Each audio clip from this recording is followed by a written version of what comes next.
स्वागत है आपका मार्क एकेडमी में। आज हम अपनी इस क्लास में science class 10th chapter 10 light one shot में आपके साथ डिस्कस करेंगे। सबसे पहले बच्चों हमारे पास टॉपिक है, चैप्टर का नाम है लाइट और उसके साथ दो टर्म है रिफ्लेक्शन एंड रिफ्रैक्शन। तो रिफ्लेक्शन का मतलब होता है बाउंसिंग बैक ऑफ लाइट, यानी लाइट किसी स्मूथ सरफेस से, पॉलिश्ड सरफेस से, मिरर से, ग्लास से, लेंस से पार होकर, वो तो रिफ्रैक्शन है। पर अगर मिरर से टकराकर किसी पॉलिश सरफेस से टकरा के वापस उसी मीडियम में आ जाती है तो उसे हम रिफ्लेक्शन कहते हैं। तो लाइट एक एनर्जी का फॉर्म है। अगर हम चैप्टर के नाम की अगर थोड़ा सा डिस्कशन करें तो लाइट एनर्जी का एक फॉर्म है जो थिंग्स को विजिबल बनाता है, और जो विजिबल बनाता है वो इसी कारण से बनाता है, रिफ्लेक्शन की वजह से। ऑब्जेक्ट पे लाइट पड़ती है और हम तक आती है, हमारे आंखों तक आती है और हम उसको देख पाते हैं। तो light is a form of energy which makes things visible because of this reflection. Then we have another word, refraction. Refraction की वजह से बहुत सारे इवेंट होते हैं हमारे एटमॉस्फेयर में। ट्विंकलिंग ऑफ स्टार है, या फिर जो बेंडिंग ऑफ लाइट अलग अलग मीडियम में हम देखने को मिलती है, उसमें अलग अलग तरह का इफेक्ट। कोई जो टेबल, जो ऑफिस की टेबल होती है उस पर मोटा सा ग्लास स्लैब रखा होता है, उसके नीचे विजिटिंग कार्ड होते हैं, उसके अक्षर उभरे हुए नजर आते हैं। किसी पॉन्ड का जो बेस है वो थोड़ा हमें उभरा हुआ दिखता है, बकेट का जो बेस है थोड़ा सा उभरा हुआ दिखता है, ऊपर की तरफ दिखता है। तो ये सारे जो इवेंट है वो रिफ्रैक्शन की वजह से है। तो रिफ्रैक्शन का मतलब होता है जब लाइट एक मीडियम से दूसरे मीडियम में, एयर से वाटर में, वाटर से एयर में, या एयर से ग्लास में जब एंटर करती है तो अपने पाथ से थोड़ा डेविएट हो जाती है, मुड़ जाती है, जिसे हम रिफ्रैक्शन कहते हैं। और रिफ्रैक्शन की वजह से हमारे एटमॉस्फेयर में बहुत सारे इवेंट है। ट्विंकलिंग ऑफ स्टार रिफ्रैक्शन की वजह से है, और जैसे सनलाइट, सनरेज का, सूरज का जल्दी अर्ली सनराइज, डिलेड सनसेट, ये सारे रीजन जो है रिफ्रैक्शन की वजह से है। ठीक है, बहुत सारे ऐसे इवेंट है जो हम डिस्कस करेंगे और चैप्टर 11 में डिस्कस कर भी चुके हैं। अब हम बात करते हैं, अपने कॉन्सेप्ट को आगे लेके चलते हैं। लाइट एक एनर्जी का फॉर्म है जो थिंग्स को विजुअल बनाता है। लाइट ऑब्जेक्ट पर पड़ती है, रिफ्लेक्ट होती है, ऑब्जेक्ट हमें दिखाई देता है। तो यहाँ व्हाट मेक्स थिंग्स विजुअल का आंसर हो गया लाइट। दिन के समय सनलाइट एक अच्छा सोर्स है लाइट का, जो हमारे अराउंड, जो हमारे चारों ओर जो थिंग्स है उनको विजुअल बनाता है, जिसकी वजह से हम ऑब्जेक्ट देख पाते हैं, और ये इवेंट मैं आपको समझा चुका हूँ। ट्रांसपेरेंट मीडियम की वजह से भी अगर मान लो कोई लाइट, कोई ऑब्जेक्ट किसी मीडियम के उस तरफ है, ट्रांसपेरेंट मीडियम के उस तरफ है, पानी में कोई चीज रखी हुई है या विंडो के उस तरफ रखी है तो दिखाई दे रही है वो हमें, तो वो भी इसी रीजन से कि लाइट उससे पार होकर आ रही है, रिफ्लेक्ट होकर आ रही है। ठीक है, तो लाइट एनर्जी का एक फॉर्म है जो थिंग्स को विजिबल बनाता है। रिफ्लेक्शन क्या है? Bouncing back of light in the same medium is known as reflection, and bending of light from entering from one medium to another medium is known as refraction. ये intro का main concept था। Start करते हैं। There are number of common wonderful phenomena associated with light. Light के साथ बहुत सारे हमें इस चैप्टर में डिस्कस करना है। वैसे है इस चैप्टर में डिस्कस करने के लिए सारी चीजें नहीं है, जैसे ट्विंकलिंग ऑफ स्टार तो हमने 11th में डिस्कस कर लिया है। Image formation by mirror, image formation by lens, rainbow formation, या फिर बहुत सारे इवेंट ऐसे हैं जो लाइट की बैंडिंग्स होते हैं। इनमें से कुछ इवेंट हम इस चैप्टर में डिस्कस करेंगे, कुछ चैप्टर 11 में। जैसे यहाँ पर एक कॉन्सेप्ट है स्टार्टिंग में, अगर हम कहें light seems to travel in straight line. Light जो है हमें लगता है स्ट्रेट लाइन में ट्रेवल करता है, और होता भी ऐसा है कि लाइट स्ट्रेट लाइन में ट्रेवल करता है, क्योंकि हम जब भी लाइट रे को देखते हैं वो स्ट्रेट आती है। रास्ते में कोई ओपिक ऑब्जेक्ट आ जाता है तो रिफ्लेक्ट होकर चली जाती है। मान लो सामने जो लाइट जल रही है, इसके सामने अगर हम कोई नोटबुक लगा दें तो अंधेरा हो जाएगा, इस तरफ शैडो आ जाएगी। तो ये घटना जो है कि लाइट के सामने कोई ऑब्जेक्ट आ गया और लाइट रिफ्लेक्ट होकर उधर चली गई, ये एक्सप्लेन करता है कि लाइट स्ट्रेट लाइन में चलती है। ऐसा जनरली हमें देखने को मिलता है।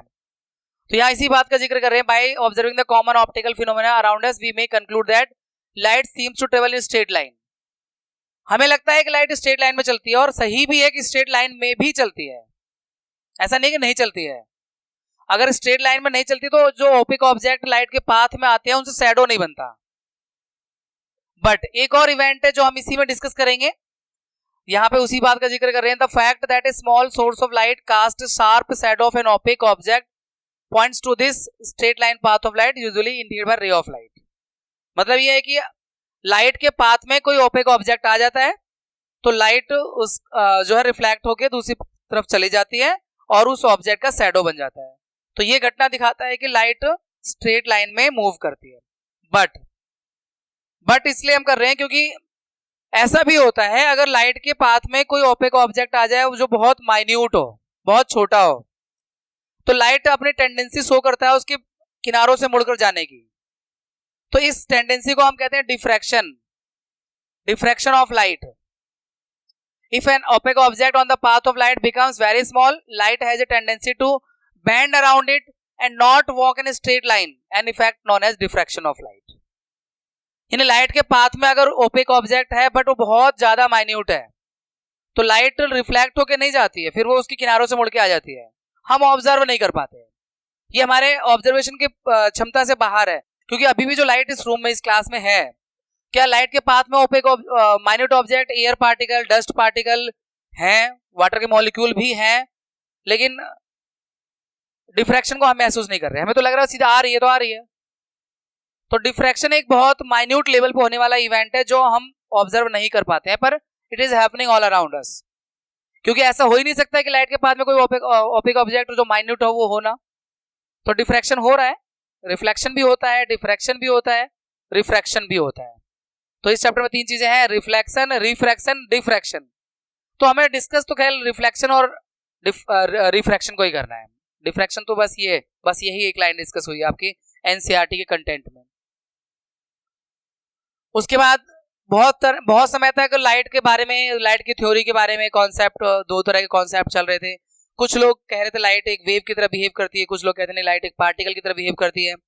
वेव वालों का ये मतलब कॉन्सेप्ट था कि देखो लाइट ग्लास से पास हो जाती है, वाटर से पास हो जाती है, किसी मतलब सॉलिड ऑब्जेक्ट से पास हो रही है, वो ट्रांसपेरेंट होना चाहिए, तो इसका मतलब वेव है। और बात सही भी है, वेव ही पास हो सकती है इस तरह से। लेकिन कुछ लोग कहते हैं यार जो इमेज बनती है वो रिफ्लेक्शन से बनती है, तो ये पार्टिकल नेचर है। एक बॉल को दीवार पे फेंक के मारो, वापस आ जाए, तो बॉल एक पार्टिकल है, टकरा के वापस आ रही है। तो ये वाले जो इवेंट है ये एक तरह से सपोर्ट कर रहा था कि लाइट के पार्टिकल नेचर को, और लाइट किसी ग्लास से, विंडो से पास होके आप तक आ रही है, ये एक तरह से वेव नेचर को सपोर्ट कर रहा है। इसीलिए फाइनली क्वांटम थ्योरी आई जो ये कहती है कि लाइट दोनों तरह से बिहेव करती है, as a particle as well as a wave.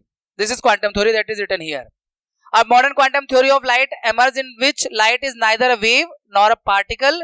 The new theory reconciles the particle property of light with the wave nature. यानी दोनों चीजों को कंबाइन करके क्वांटम थ्योरी बनती है कि लाइट दोनों तरह से बिहेव करती है, as well as wave as well as particle. अब हम बात करते हैं रिफ्लेक्शन ऑफ लाइट। हमने वैसे चैप्टर के नाम में आपसे डिस्कस किया है। रिफ्लेक्शन ऑफ लाइट है bouncing back of light in the same medium on striking the surface of any object, any polished object. वैसे नॉन पॉलिश में भी रिफ्लेक्शन होता है, ऐसा नहीं है, सब में होता है, बस उसमें डिफ्यूज रिफ्लेक्शन होता है। अगर ऑब्जेक्ट ऐसा आपकी डेस्क है, आपकी किताबें हैं, आपका जो भी चीज है, ये सब में रिफ्लेक्शन, और रिफ्लेक्शन सब जगह हो रहा है। रिफ्लेक्शन नहीं होता तो हमें वो दिखाई नहीं देता वो ऑब्जेक्ट, बट डिफ्यूज्ड होता है। रेगुलर होने की जगह डिफ्यूज्ड रिफ्लेक्शन होता है। और ऑब्जेक्ट अगर पॉलिश्ड है, मिरर जैसे जो हम लोग पढ़ेंगे यहाँ पे स्फेरिकल मिरर्स, तो वो पॉलिश्ड होता है, ज्यादा ही पॉलिश होता है, तो उसमें रेगुलर रिफ्लेक्शन होता है, तो वो इमेज बनाता है। हम डेस्क पर रखी हुई, डेस्क जो है हम जिस पे बैठे हैं, जिस चेयर पे हम बैठे हैं, जिस किताब को हम पढ़ रहे हैं, उसमें हम अपनी इमेज नहीं देख पाते, वो मिरर का काम नहीं करता, लेकिन रिफ्लेक्शन हो रहा है वहां पर, वो डिफ्यूज्ड रिफ्लेक्शन है, उसकी सरफेस स्मूथ नहीं है। लेकिन जैसे हम मिरर के सामने खड़े होते हैं, हमें अपनी इमेज नजर आती है, क्योंकि वहां जो रिफ्लेक्शन हो रहा है वो रेगुलर रिफ्लेक्शन हो रहा है। तो रिफ्लेक्शन क्या होता है ये आपको समझ में आ गया। High polished surface such a mirror reflect most of the light falling on it. ठीक है, अब लॉ ऑफ रिफ्लेक्शन जो आपने प्रीवियस क्लासेस में पढ़ रखा है, उन्हीं को हम यहाँ रिवाइज कर रहे हैं। क्या कहता है law of reflection? Angle of incidence equal to angle of reflection. इसका डायग्राम होना चाहिए, आई थिंक नहीं है तो कोई बात नहीं, हम बना लेते हैं। ये आपका सपोज करिए एक मिरर है, प्लेन मिरर है, लाइट ये टकराती है, लाइट टकरा के इस तरह से जाती है, रिफ्लेक्ट हो रही है। ये इंसिडेंट रे है, ये रिफ्लेक्टेड रे है, और ये पॉइंट ऑफ इंसिडेंस है जहां पे लाइट टकरा रही है। तो ये एंगल आई, एंगल आर है। Angle of incidence is equal to angle of reflection. ये नॉर्मल है, at the point of incidence पे नॉर्मल है, ये इंसिडेंट रे है, ये रिफ्लेक्टेड रे है, ये पॉलिश सरफेस है, ये पॉइंट ऑफ कॉन्टैक्ट है। तो ये लॉ ऑफ रिफ्लेक्शन कहता है angle of incidence equal to angle of reflection. First incident ray, reflected ray and normal, this one normal, all line the same plane. ये plane ये वाला है, मिरर वाला ये प्लेन है. ये आपके दो लॉ है, लॉ ऑफ रिफ्लेक्शन. अब इसके बाद properties of image form by the plane mirror. Plane mirror जो इमेज बनाता है उसकी क्या क्या प्रॉपर्टीज होती हैं? जैसे सेम साइज का होता है. कई बार इस बात को लेकर बच्चे डाउट में आ जाते हैं, यार सेम साइज का तो नहीं होता, छोटे से मिरर में हमारा फेस आ जाता है. इतना सा छोटा सा मिरर भी रखते हैं ना गर्ल्स पॉकेट, उसमें बैग में अपने मेकअप किट में छोटा सा मिरर रखते हैं, उस पर भी उनका पूरा फेस आ जाता है. उनके फेस जितना बड़ा मिरर नहीं होता वो. तो वहां बच्चे कंफ्यूज हो जाते हैं, यार सेम साइज वाला लॉजिक थोड़ा सा कंफ्यूज कर रहा है. कुछ नहीं कंफ्यूज हो रहा है, वो आप दूर से देखते हो इसलिए. वो छोटे से मिरर को आप पास में लाके देखोगे तो आपकी नाक ही आएगी उसके, या होठ ही आएंगे साली. तो कुछ नहीं, आप मिरर के बिल्कुल जितना क्लोज होगे उतना सेम साइज आपको नजर आएगा, उतना बड़ा साइज नजर आएगा. मिरर से जितना दूर होते जाएंगे वो इसलिए आपको पूरी इमेज दिख जाती है, क्योंकि आप मिरर से दूर खड़े होते हैं. तो ये जो इमेज बनाता है प्लेन मिरर वर्चुअल होता है. वर्चुअल इमेज उसे कहते हैं जो स्क्रीन पर ऑब्टेन नहीं की जा सकती है, उसे वर्चुअल इमेज कहते हैं. जो किसी दीवार पर, किसी पर्दे पर, स्क्रीन पर ऑब्टेन नहीं होती, वर्चुअल इमेज है, जो मिरर के अंदर ही होती है. और इरेक्ट सीधी इमेज बनाता है, सेम साइज की बनाता है, और जितना आगे ऑब्जेक्ट होता है उतना ही पीछे इमेज होता है मिरर के अंदर. यानी आप अगर आगे जाओगे इमेज भी आपके पास आएगी, आप मिरर से पीछे हो जाओगे इमेज भी पीछे होती जाएगी. तो ये image formed is as far as behind the mirror as the object in front of it. ये हो गया आपकी प्रॉपर्टी. और इमेज लेटरली इन्वर्टेड होता है, लेफ्ट वाला राइट दिखता है इमेज में, राइट वाला लेफ्ट दिखता है हैंड अगर आप करेंगे तो. ये कुछ प्रॉपर्टी है जो प्लेन मिरर से इमेज बनती है उसके बारे में. अब हम बात करेंगे जो इस चैप्टर का है, अभी तक जो हमने पढ़ा ऑब्वियसली वो सारी चीजें आपने पहले भी पढ़ रखी है. मिरर हुज रिफ्लेक्ट, टॉपिक है अपना स्फेरिकल मिरर. नाम से आपको पता होना चाहिए स्फीयर का पार्ट है ये. मान लो आपके पास एक बॉल है स्फीयर की शेप में, और वो ग्लास की बनी हुई है, कांच की बनी हुई है, और अंदर से खोखली हो, सॉलिड नहीं हो, अंदर से खोखली हो, प्लास्टिक जैसे बॉल होती है जनरली. उसको आप काट दो, इक्वल पार्ट में नहीं तो एक बड़ा एक छोटे पार्ट में काट दो. फिर एक तरफ पॉलिश कर दो, अंदर की तरफ कर दोगे पॉलिश. अगर बॉल के अंदर की तरफ पॉलिश कर दोगे तो कॉन्वेक्स मिरर बन जाएगा. वो बाहर की तरफ पॉलिश कर दोगे, अंदर वाला रिफ्लेक्टिंग सरफेस बना दोगे तो कॉनकेव मिरर हो जाएगा. तो स्फेरिकल मिरर किसी स्फीयर का ही पार्ट होता है, किसी बड़े स्फीयर का पार्ट हो, उसका छोटा टुकड़ा होता है. तो such mirrors whose reflecting surface is spherical are called spherical mirror. ये मान लो स्फीयर है तो आपने इतना काट के निकाल दिया, एक बॉल की शेप में स्फीयर है, तो ये वाला जो इतना टुकड़ा आपने निकाला है ये स्फेरिकल मिरर है. अब इसमें अगर आपने इधर पॉलिश कर दिया, इधर रिफ्लेक्टिंग सरफेस बना दी, तो ये कॉनकेव मिरर हो गया. इसका दूसरा नाम कन्वर्जिंग मिरर भी है, जो लाइट को एक जगह फोकस करता है, उसे कन्वर्जिंग कहते हैं. और अगर आपने इसमें इस तरफ पॉलिश कर दिया अंदर की तरफ, और रिफ्लेक्टिंग सरफेस ये बाहर की तरफ है, तो ये डाइवर्जिंग मिरर है, कॉन्वेक्स मिरर है, जो लाइट को फैलाता है, डाइवर्ज करता है. तो ये दो तरह के मिरर हैं आपके जो सिलेबस में डिस्कस करने हैं, spherical mirror, concave mirror, concave और कॉन्वेक्स मिरर. कॉनकेव मिरर आपके सामने स्क्रीन पर है. Spherical mirror whose reflecting surface is curved inward, अंदर की तरफ रिफ्लेक्टिंग सरफेस होती है और faces out toward the centre of sphere. जैसे ये पूरा अगर गोला ऐसे बना दें तो सेंटर यहां कहीं होगा, तो सेंटर की तरफ होगा उसका reflecting surface. Reflecting surface centre की तरफ हो उस गोले का जिसका वो पार्ट है, तो वो आपका एग्जांपल हो गया कॉनकेव मिरर का. और कॉन्वेक्स मिरर अगर इस गोले को पूरा किया जाए बच्चों ऐसे करके, तो उसका रिफ्लेक्टिंग सरफेस अंदर सेंटर की तरफ नहीं है, बाहर की तरफ है, पॉलिश है, सेंटर की तरफ तो पॉलिश है, तो ये आपका कॉन्वेक्स मिरर है. और spherical mirror whose reflecting surface is curved outward, तो रिफ्लेक्टिंग सरफेस ये वाला है बच्चों, बाहर की तरफ जो है, इसे हम कॉन्वेक्स मिरर कहते हैं, डाइवर्जिंग मिरर भी कहते हैं. अब हम ये जो स्फेरिकल मिरर के बहुत सारे कॉन्सेप्ट है, छोटे छोटे कॉन्सेप्ट है, जिन्हें डिस्कस कर लेते हैं आपके साथ. जैसे पोल क्या होता है, प्रिंसिपल एक्सिस क्या होता है, centre of curvature, radius of curvature, principal focus, ये सारी चीजें समझनी है एक करके. सबसे पहले बात करते हैं पोल की. पोल क्या है? The centre of reflecting surface of spherical mirror is called the pole. यानी ये आपका एक मिरर है, इसका एक, अब मान लो कोई सा भी कॉनकेव पॉलिश नहीं किया है तो कोई सा भी आप अज्यूम कर सकते हो, फिलहाल तो कॉनकेव जैसा लग रहा है। तो ये जो रिफ्लेक्टिंग सरफेस है यहां से यहां तक, इसका जो सेंटर होगा दिस इज कॉल्ड पोल, और ये कैपिटल लेटर में पी से दिखाया जाता है, कैपिटल पी से डिनोट किया जाता है पोल को।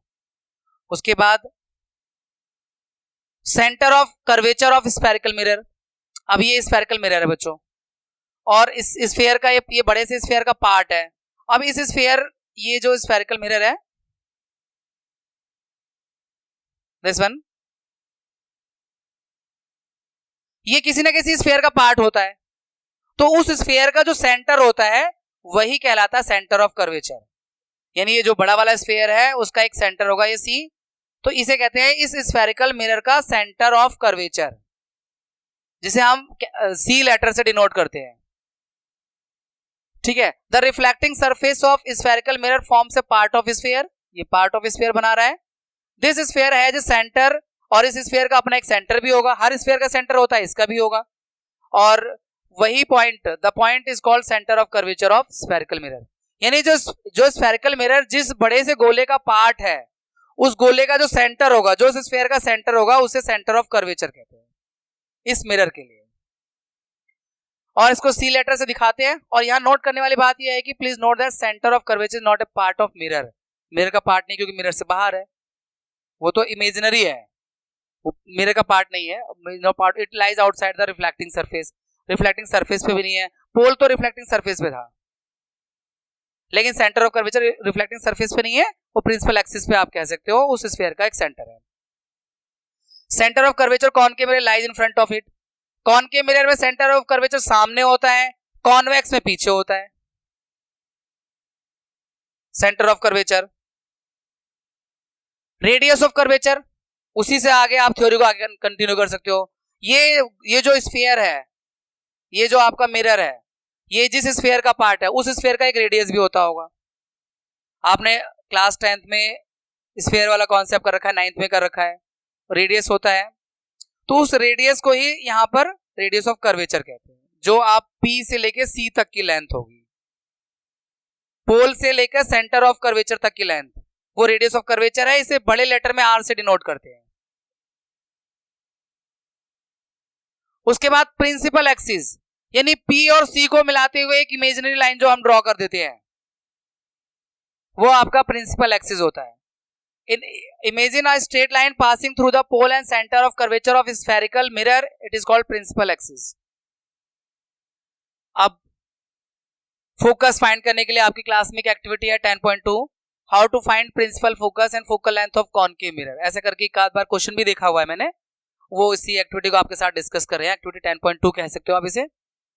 इसमें बच्चों किसी कॉनकेव मिरर के फोकस को फाइंड करने के लिए, प्रिंसिपल फोकस को फाइंड करने के लिए एक एक्टिविटी की गई है, वो सेटअप आपको प्रॉपर बनाना होता है लैब के अंदर, और सन की इमेज को किसी स्क्रीन पर बनाना होता है, मतलब विंडो से सूरज की रोज धूप आ रही हो, तो हम उस सेटअप को इस तरह से लाइब्रेरी में लैब में इस तरह से सेट करेंगे कि वो सन सीधा उसके लाइट मिरर पर पड़े और रिफ्लेक्ट होके उसको पोजीशन करेंगे प्रॉपर तरह से कि एक पॉइंट दिखे, क्लियर इमेज दिखे सन की।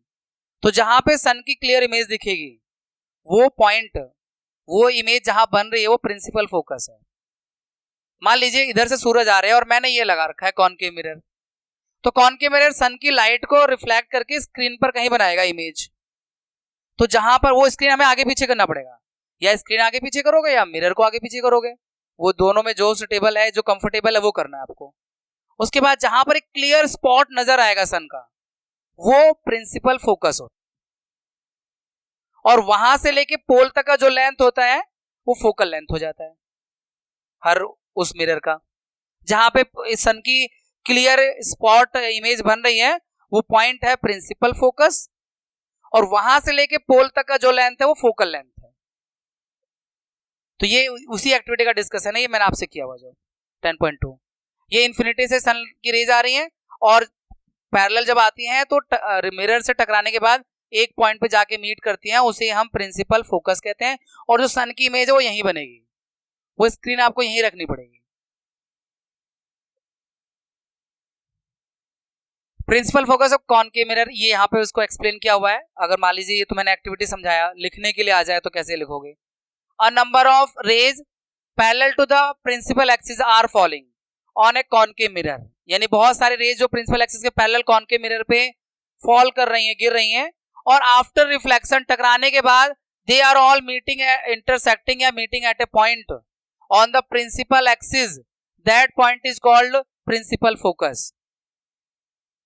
यानी बहुत सारी जो पैरेलल रेज कॉनकेव मिरर पे आके टकरा रही हैं, टकराने के बाद वो रिफ्लेक्ट होके प्रिंसिपल एक्सिस के किसी एक पॉइंट पे जाके मीट कर रही हैं, उसी पॉइंट को प्रिंसिपल फोकस कहते हैं और कैपिटल लेटर में एफ से डिनोट किया जाता है।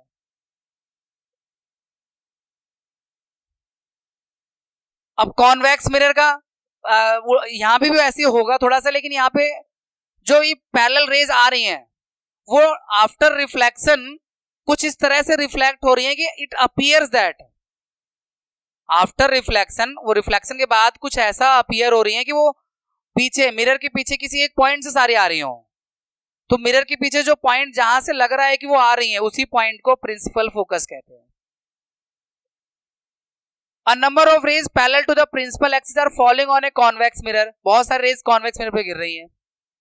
The reflected rays appear to come from a point on the principal axis, ये जो रिफ्लेक्टेड रे, ये वाली रे या फिर ये वाली रे या फिर ये भी टकरा के जाएगी, ये वाली रे।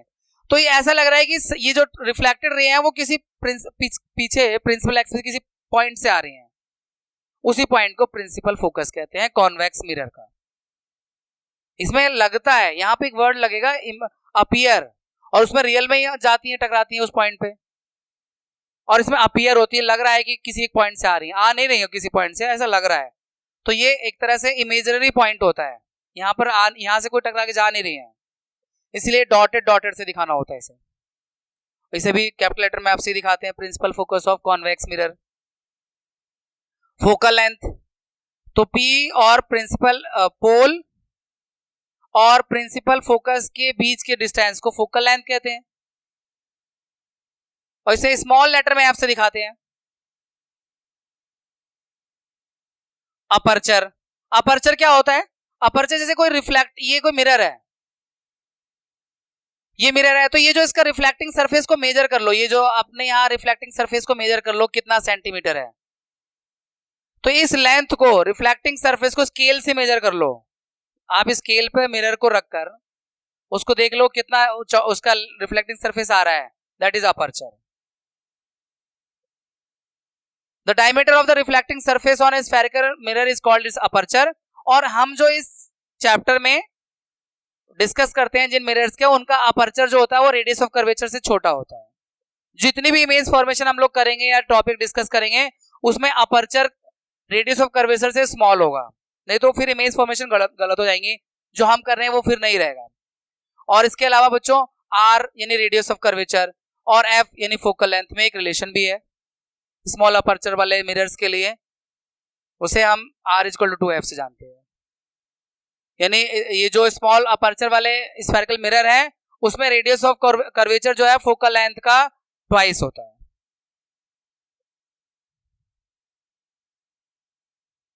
अब हम आते हैं बच्चों अपने टॉपिक रे डायग्राम पर।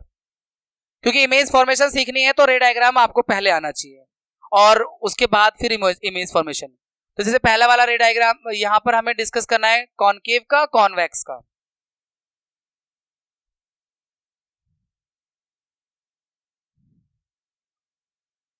तो अगर हमें देखना है कि अगर कोई रे प्रिंसिपल एक्सिस के पैरेलल जाती है, चाहे कॉनकेव मिरर में जा रही हो या कॉन्वेक्स मिरर में जा रही हो, तो आफ्टर रिफ्लेक्शन वो कहां से पास होगी? तो इसमें फोकस से पास होगी।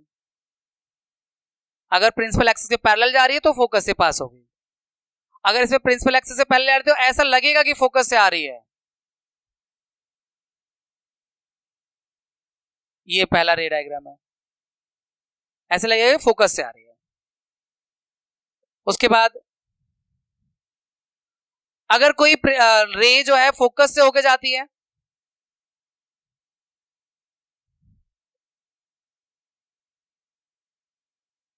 तो आफ्टर रिफ्लेक्शन वो प्रिंसिपल एक्सिस के पैरेलल हो जाती है।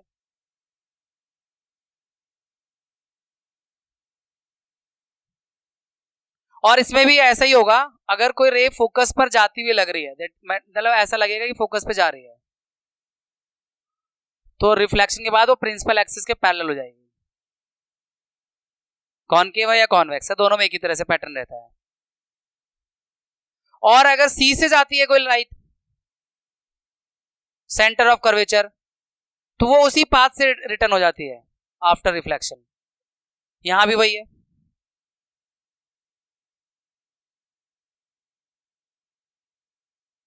तो ये जिस पाथ से जाती है उसी से रिटर्न हो जाती है सेंटर ऑफ कर्वेचर में।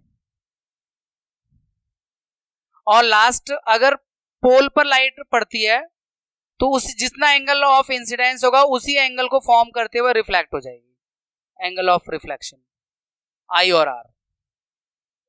इसमें भी ऐसा ही है, अगर लाइट पोल पे पड़ रही है तो उसी एंगल को फॉर्म करते हुए वो रिफ्लेक्ट हो जाएगी, angle i is equal to angle r. अब हम बच्चों इमेज फॉर्मेशन कर लेते हैं कॉनकेव मिरर के। सबसे पहले हमें ऑब्जेक्ट को इन्फिनिटी पे रखना है। 6 इमेज फॉर्मेशन है, न्यूमेरिकल के पॉइंट ऑफ व्यू से भी काफी इंपॉर्टेंट होते हैं और एग्जाम के पॉइंट ऑफ व्यू से है। अगर ऑब्जेक्ट इन्फिनिटी पे रखा हुआ है बच्चों, तो इसकी इमेज कहां बनेगी और किस तरह का होगा वो समझते हैं। यहाँ पर ये इन्फिनिटी है, जो ऑब्जेक्ट प्रिंसिपल एक्सिस पे नहीं है मतलब इन्फिनिटी पर, वो कितनी भी दूर हो सकता है फिर वो।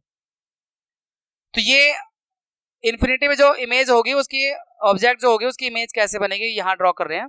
पहले तो आपको ये रे पास करानी है पैरेलल, और आपको पता है कि जो रे प्रिंसिपल एक्सिस के पैरेलल होती हैं आफ्टर रिफ्लेक्शन फोकस से होकर गुजरती हैं, तो ये सारी फोकस से होकर जाएंगी।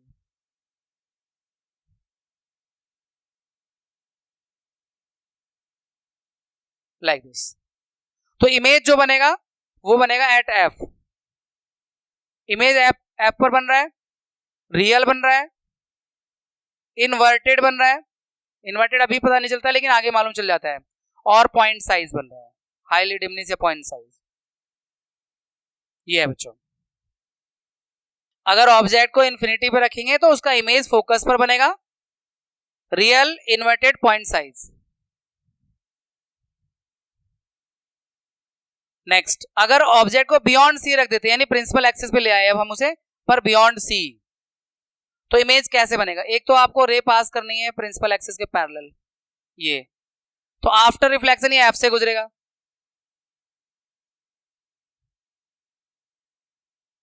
और दूसरा किससे पास करेंगे आप, लेकिन इमेज फॉर्मेशन में जो हेल्प करे वो बनाओ।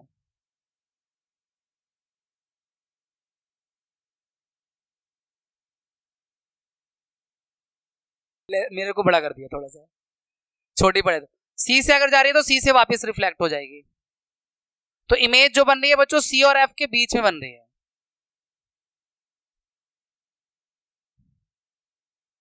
रियल, इन्वर्टेड और small size. Image between C and F, real, inverted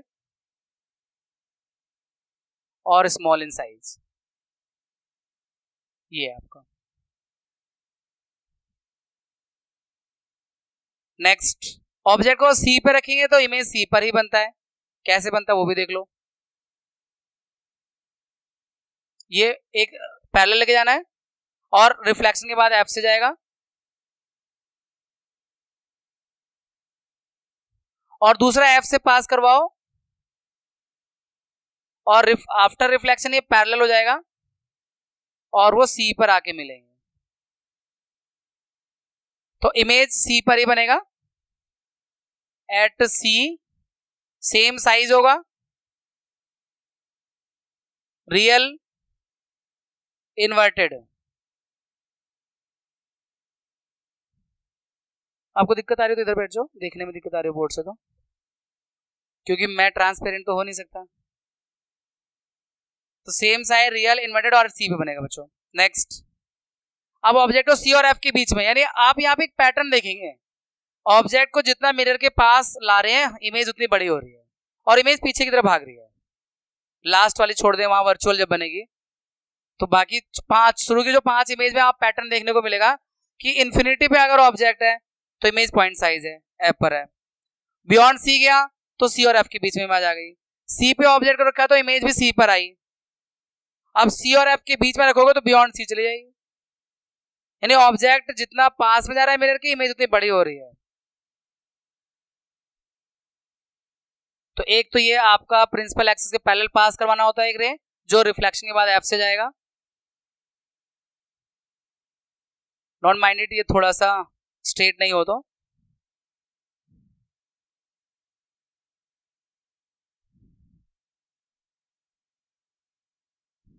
sorry, चलो कोई नहीं, ये ऑब्जेक्ट छोटा कर सकते थे एनीवे। और दूसरा है सी से पास करवाना है,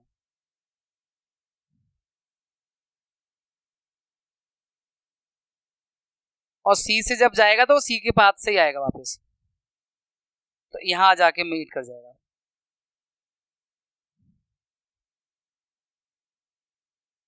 लाइक दिस। कुछ चीजें जबरदस्ती करनी पड़ती है ना, मेजरमेंट से करोगे तो ठीक रहेगा।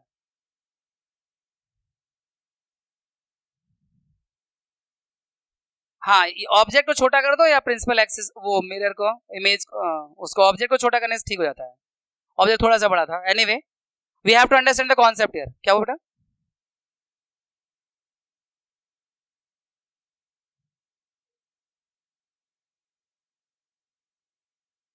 क्या करे बेटा? कौन सी रे इमिट करे?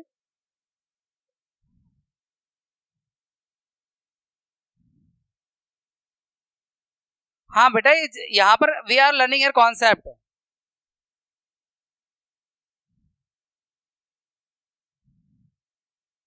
अरे सॉरी,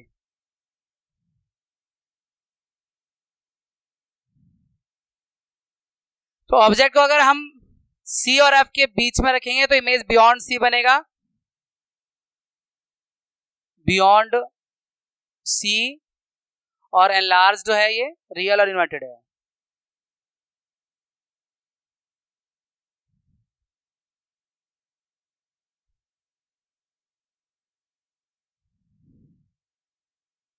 अब ऑब्जेक्ट एफ पर रखेंगे तो इमेज इन्फिनिटी पे जाके बनेगी।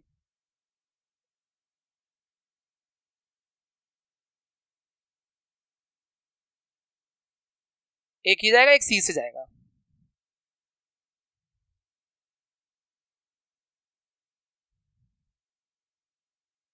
लाइक दिस, यानी एक इमेज, एक रे लेके जाना आपको प्रिंसिपल एक्सिस के पैरेलल जो एफ से होकर जाएगा, और दूसरा सी से पास करवाना होता है, सी से ही रिफ्लेक्ट होकर वापस जाएगा, तो इमेज इन्फिनिटी पे बनेगा। एट इन्फिनिटी हाईली एनलार्ज्ड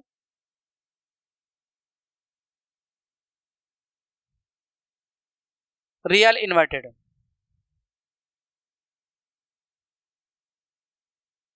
ये आपका इमेज फॉर्मेशन 5 हो गया। ऑब्जेक्ट को आपने एफ पे रखा है तो इमेज इन्फिनिटी पे बन रहा है।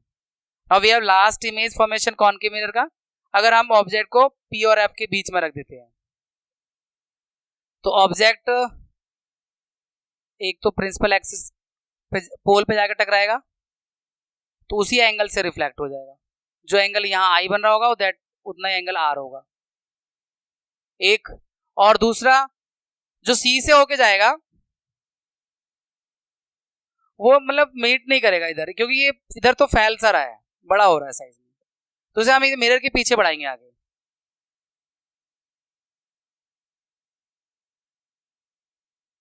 ये आपका इमेज बन जाएगा यहाँ पर। ये है इमेज, इरेक्ट है, एनलार्ज है, वर्चुअल है, बिहाइंड द मिरर है।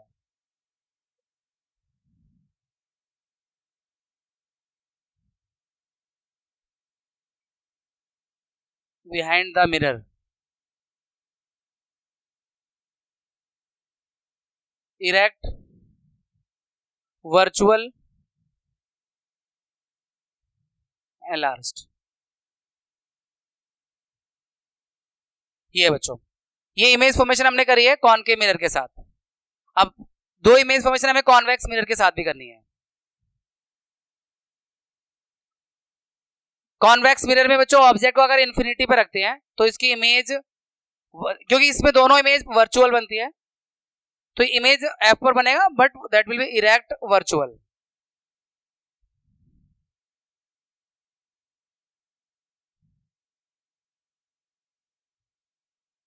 अब ये जो प्रिंसिपल एक्सिस के पैरेलल रेज आ रही है, इनका रिफ्लेक्शन होगा एफ से आता हुआ लगेगा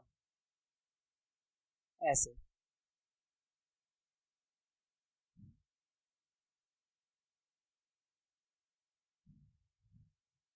ये यहां पर इमेज यहां बन जाएगी, मिरर के पीछे बनेगा इमेज एट एफ वर्चुअल, क्योंकि मिरर के पीछे बन रहा है वर्चुअल, इरेक्ट सीधा बन रहा है, पॉइंट साइज बन रहा है, ये आपका। और इसके बाद अगर हम प्रिंसिपल एक्सिस पे बियॉन्ड पी रखते हैं ऑब्जेक्ट को बिटवीन इन्फिनिटी एंड पोल, तो इमेज जो बनेगा वो भी बनेगा तो पीछे ही, लेकिन एक तो एफ से टकराती हुई जाएगी,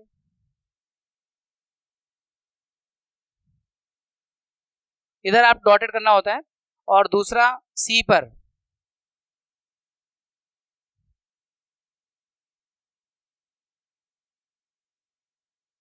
दिस वन, यहां जाके कहीं मीट करें दोनों रे। तो ये जो इमेज बन रहा है दिस इज हियर,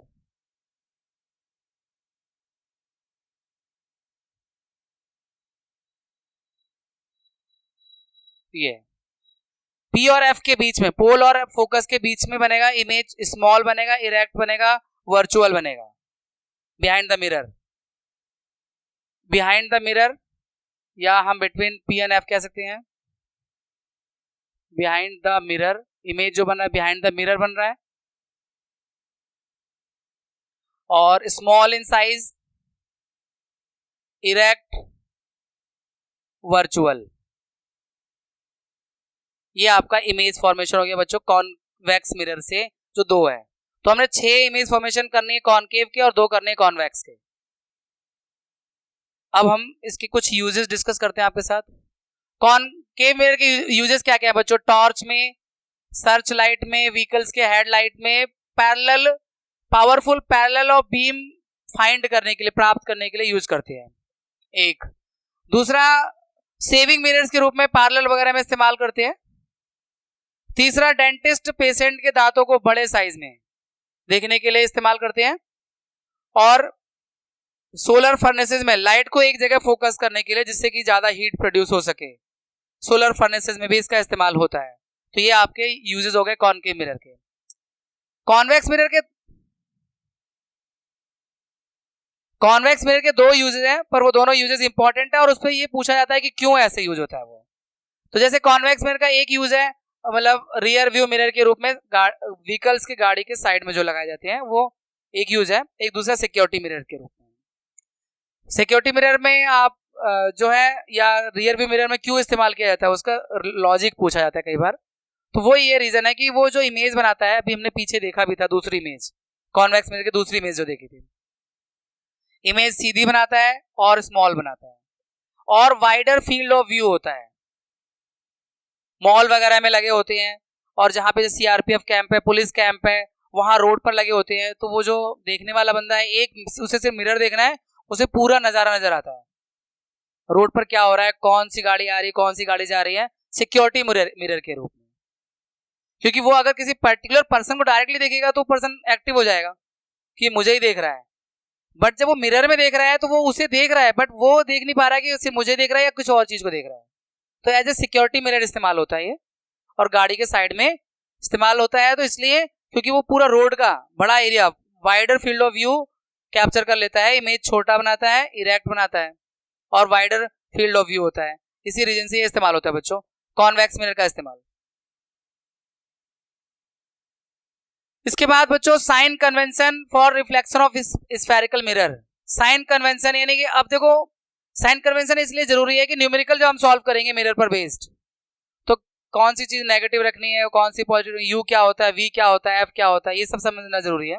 तो यहाँ पर क्लास 9th में चैप्टर 3 था कोऑर्डिनेट ज्योमेट्री, पहली बार आपका इंट्रोडक्शन में आया था प्रॉपर तरीके से, उससे पहले 8th में भी था कोऑर्डिनेट ज्योमेट्री। तो वहां आपने देखा था कि एक वर्टिकल लाइन होती है जिसे वाई एक्सिस कहते हैं, एक हॉरिजॉन्टल लाइन होती है जिसे एक्स एक्सिस कहते हैं, जहां दोनों मीट करते हैं उसे ऑरिजिन कहते हैं। उसी कॉन्सेप्ट को यहाँ पे लाके रख दो एक तरह से। मान लीजिए कि ये वाई एक्सिस है, ये एक्स एक्सिस है, आपने यहाँ एक कॉनकेव मिरर लाके रख दिया उसके ओरिजिन पर, उसका पोल, मिरर का पोल और कोऑर्डिनेट का ओरिजिन दोनों सेम होने चाहिए, तो वो आपने O बना दिया उसको। अब इस मिरर के लेफ्ट में जो भी डिस्टेंस मेजर की जाएंगे, क्योंकि एक्स एक्सिस अगर नेगेटिव होता है तो सारी डिस्टेंस नेगेटिव रहेंगी। लेफ्ट में जो भी, मिरर के लेफ्ट में जो भी डिस्टेंस मेजर करोगे, सभी डिस्टेंस तो पहली बात तो पोल से मेजर की जाती है, ओरिजिन जिसे हम लोग यहाँ कहते हैं कोऑर्डिनेट एक्सिस में।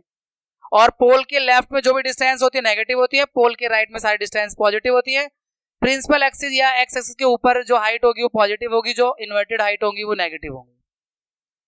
तो याद रखने का तरीका वही है बिल्कुल कि एक्स एक्सिस इधर नेगेटिव होता है, इधर पॉजिटिव होता है, वाई एक्सिस इधर पॉजिटिव होता है, इधर नेगेटिव होता है।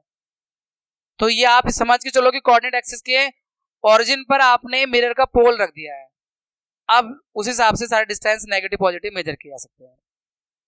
तो ये साइन कन्वेंशन में है।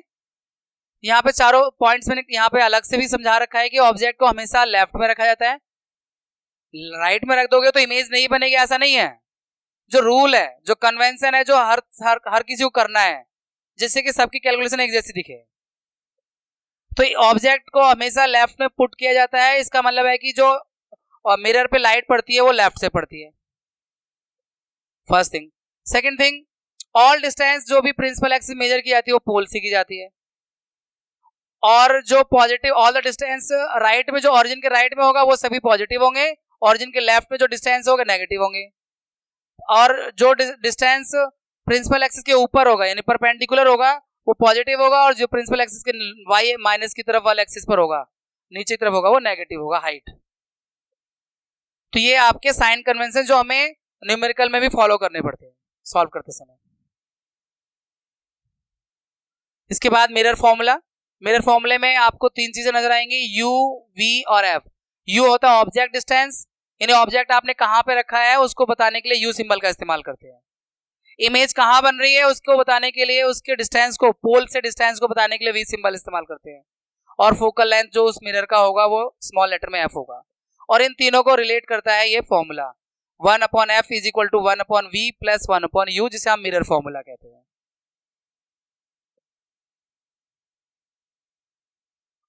इसके अलावा मैग्निफिकेशन। मैग्निफिकेशन का मतलब क्या होता है, जब इमेज बनती है, आपने भी इमेज फॉर्मेशन करी है, कुछ इमेज छोटी बनी है, फिर बड़ी बनी है, कुछ सेम साइज की बनी है, तो ये इमेज छोटा हो रहा है बड़ा हो रहा है, ये मैग्निफिकेशन ही बताता है।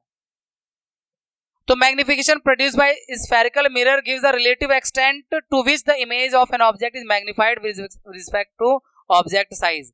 मैग्निफिकेशन बताता है कि जो ऑब्जेक्ट का इमेज है वो कितना एक्सटेंट तक, कितना ज्यादा वो बड़ा हुआ है या छोटा हुआ है, वो m की वैल्यू पे पता चल जाता है। तो मैग्निफिकेशन को दिखाने के लिए या उसको फाइंड करने के लिए अगर एक्सप्लेन भी करना हो तो it is a ratio of height of the image to the height of object. ये ऑब्जेक्ट की इमेज की हाइट और ऑब्जेक्ट की हाइट का रेशियो होता है, जिसे स्मॉल लेटर में m से दिखाया जाता है। और मैग्निफिकेशन को हम u और v से भी रिलेट कर सकते हैं, that is equal to m is equal to h dash, यानी height of image to the height of object is equal to minus v upon u। तो हम u और v से भी इसे रिलेट करते हैं मैग्निफिकेशन को। अब m के बारे में कुछ और पॉइंट, जैसे m की वैल्यू को देखकर हम बता सकते हैं इमेज के बारे में, उसकी मैग्निफिकेशन के बारे में। The height of object is taken to be positive as object is usually placed above the principal axis. Object के हाइट को हमेशा हम पॉजिटिव ही लेते हैं क्योंकि उसे हम प्रिंसिपल एक्सिस के ऊपर रखते हैं, ऑब्जेक्ट तो उल्टा रखते नहीं है, इमेज उल्टी बन जाए अलग बात है। तो फर्स्ट थिंग, अब और जो height of the image should be taken as positive for virtual image. Virtual image जो भी बनेगी, हमने जो भी अभी मिरर में इमेज देखी थी, जो वर्चुअल इमेज थी वो इरेक्ट थी, तो उनकी हाइट हमेशा पॉजिटिव ली जाती है। वर्चुअल इमेज की हाइट पॉजिटिव ली जाती है। ऑब्जेक्ट की हाइट भी पॉजिटिव होती है क्योंकि प्रिंसिपल एक्सिस जनरली हम ऊपर ही रखते हैं, उसे उल्टा नहीं रखते हैं। और रियल जो इमेज होंगी उनकी हाइट नेगेटिव ली जाती है, क्योंकि रियल इमेज आपने कॉनकेव मिरर में देखी थी 5, और पांचों की पांचों इमेज पहले से लेके 5वें तक जो इमेज थी सब इन्वर्टेड थी, नीचे की तरफ बन रही थी। छठी वाले जो 6th इमेज थी वो आपकी वर्चुअल थी, इरेक्ट थी। तो जो रियल इमेज होती है उनकी हाइट नेगेटिव रहती है, वर्चुअल इमेज की हाइट पॉजिटिव होती है। ऑब्जेक्ट की हाइट हमेशा पॉजिटिव ही लेते हैं क्योंकि उसे हम प्रिंसिपल एक्सिस के ऊपर ही रखते हैं, सीधा रखते हैं। मतलब अगर m की वैल्यू 1 आ रही है तो इसका मतलब है कि साइज ऑफ इमेज और साइज ऑफ ऑब्जेक्ट सेम है। m की वैल्यू अगर 1 से बड़ी है तो इमेज बड़ा है, m की वैल्यू 1 से छोटी है तो इमेज छोटा है। अगर m पॉजिटिव है तो इमेज वर्चुअल है और इरेक्ट है, m की वैल्यू नेगेटिव है तो इमेज रियल है और इन्वर्टेड है। ये कुछ शॉर्ट्स है, मतलब छोटी छोटी चीजें हैं जो आपको जल्दी से बताने में मदद करती है इमेज के बारे में।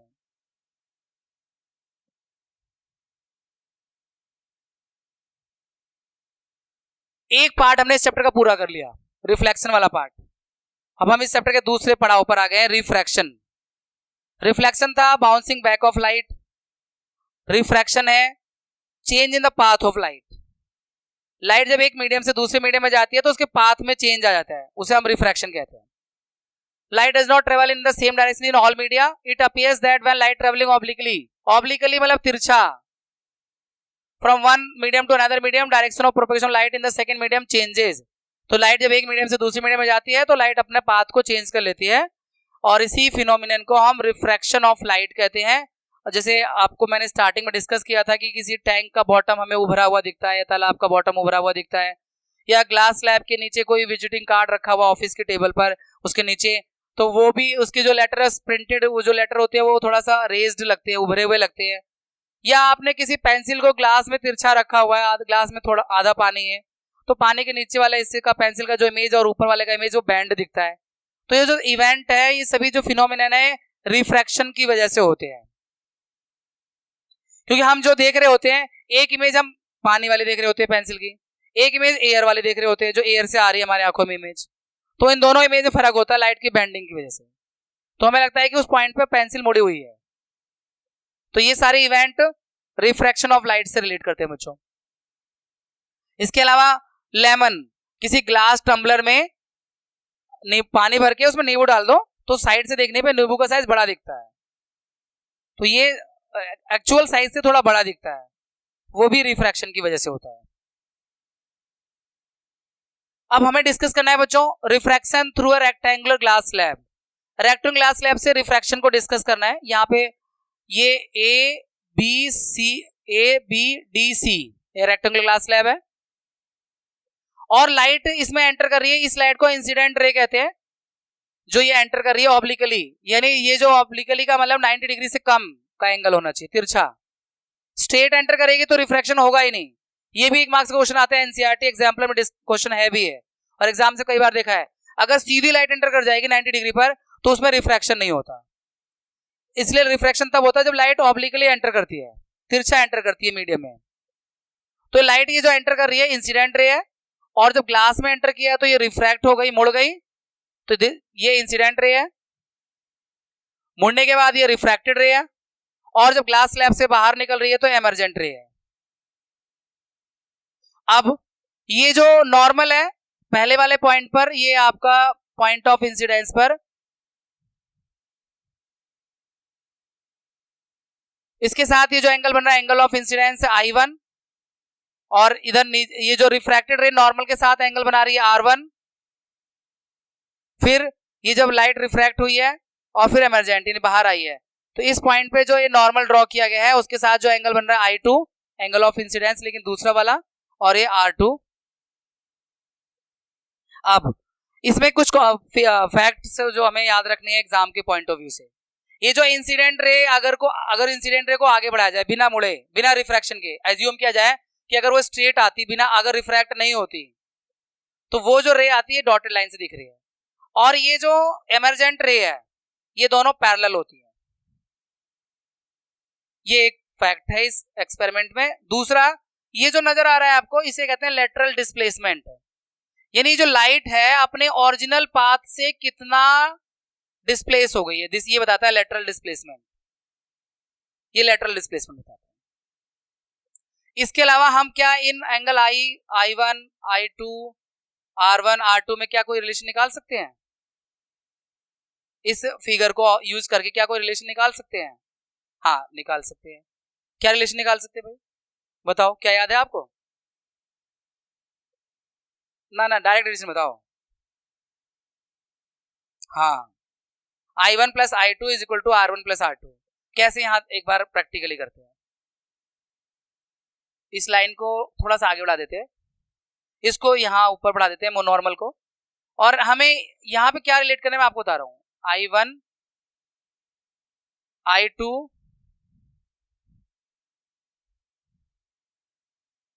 R1 और R2 इनको रिलेट करना है। अगर तो कैसे रिलेट करेंगे, देखो ये I1 ये वाला एंगल किसके इक्वल हो सकता है, अगर हम इसको आगे बढ़ा रहे हैं तो दिस वन के यहाँ इक्वल हो सकता है ना, करस्पॉन्डिंग एंगल से ये लाइनें दोनों नॉर्मल जो है पैरेलल होंगी ना, है ना। ये I1 हो गया, यहाँ पे कोई और कलर यूज कर लेते हैं,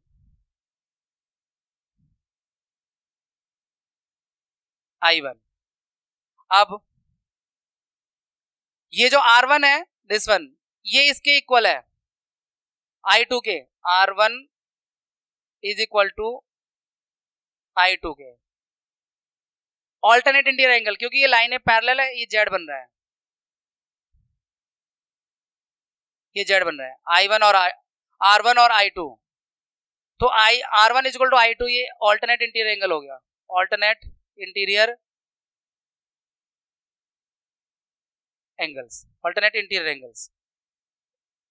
और अब हम इसको I2, ये देखो आपका ये I1 को R2 से रिलेट करेंगे, ये आपका ऐसे, ये इसका वर्टिकली अपोजिट एंगल हो जाएगा,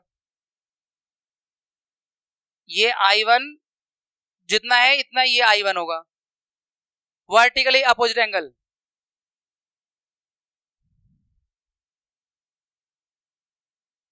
दिस वन, ये सीधी लाइन आ रही है और ये सीधी लाइन जा रही है, तो ये वाला एंगल इसके इक्वल होगा वर्टिकली अपोजिट एंगल से, तो I1 ये भी होगा इक्वल टू I1 होगा, और I1 इसके R2 के इक्वल हो गया करस्पॉन्डिंग एंगल से, क्योंकि ये लाइनें पैरेलल जा रही है ना, ये वाली लाइन इसके पैरेलल है और ये ट्रांसवर्सल लाइन है, तो ये एक तरह से F बन रहा है, कुछ इस तरह की कंडीशन है ऐसे। तो दूसरा रिलेशन आ गया I1 इक्वल टू R2,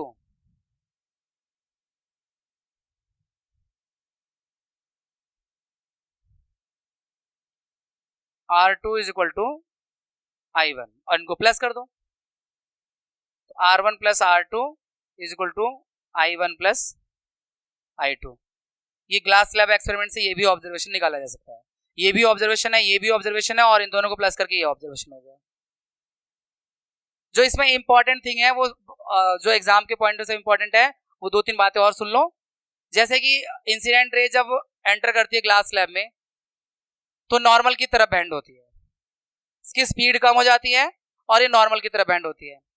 और दूसरा, जब ये रिफ्रैक्टेड रे बाहर निकलती है, यानी डेंसर, इसे डेंसर मीडियम कहते हैं ग्लास को, और एयर जो है रेयर मीडियम है, तो जब डेंसर मीडियम से रेयर मीडियम में आती है तो वो अवे फ्रॉम द नॉर्मल हो जाती है और स्पीड बढ़ जाती है लाइट की, ये भी एग्जाम के पॉइंट ऑफ व्यू से। और दूसरा, ये इंसिडेंट रे जो आती है वो इमर्जेंट रे के पैरेलल अपीयर होती है,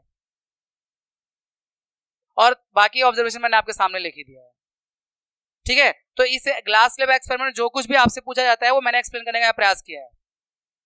बाकी ये जो रिलेशनशिप है ये विद्यार्थी स्वयं भी कर सकते हैं मैथमेटिकली, ज्योमेट्री का इस्तेमाल करके, करस्पॉन्डिंग एंगल का इस्तेमाल करके और वर्टिकली अपोजिट एंगल का इस्तेमाल करके।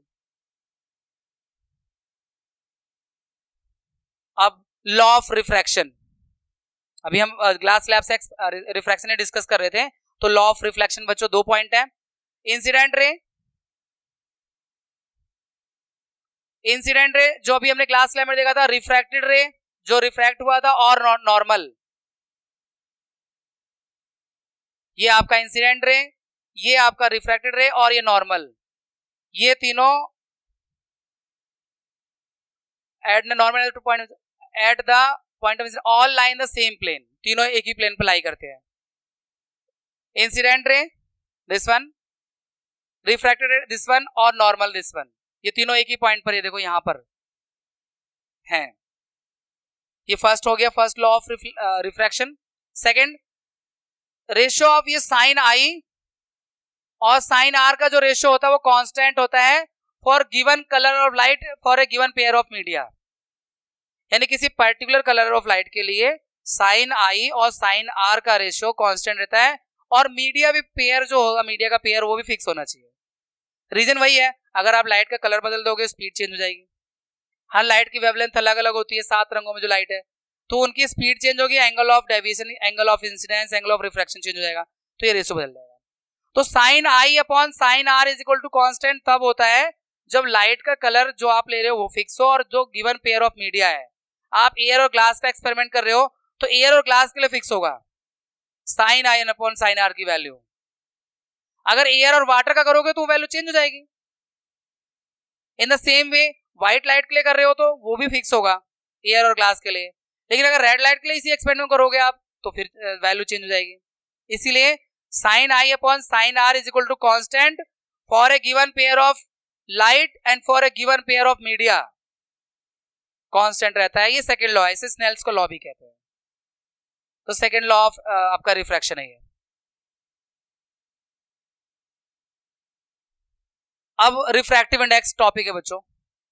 रिफ्रैक्टिव इंडेक्स क्या होता है? वैसे ये जो sine I upon sine are से जो वैल्यू निकल के आती है वो रिफ्रैक्टिव इंडेक्स ही बताती है आपको मीडियम 2 का मीडियम 1 के रिस्पेक्ट में। जैसे अगर हम यहाँ पर पिछले वाले एक्सपेरिमेंट, ग्लास स्लैब एक्सपेरिमेंट को डिस्कस करें और उसमें हमें साइन आई एयर के साथ जो बन रहा था, एयर से लाइट ग्लास में आ रही थी, तो साइन आई तो ऊपर से लिया आपने, जो एयर में एंगल बन रहा था एंगल ऑफ इंसिडेंस नॉर्मल के साथ, और जब लाइट रिफ्रैक्ट हुई, मुड़ी लाइट, तो वो ग्लास में मुड़ी है, तो ग्लास में एंगल आर बन रहा था, तो जो साइन आई और साइन आर लेंगे उसका जो रेशियो लेंगे वो रिफ्रैक्टिव इंडेक्स होगा, but glass with respect to air.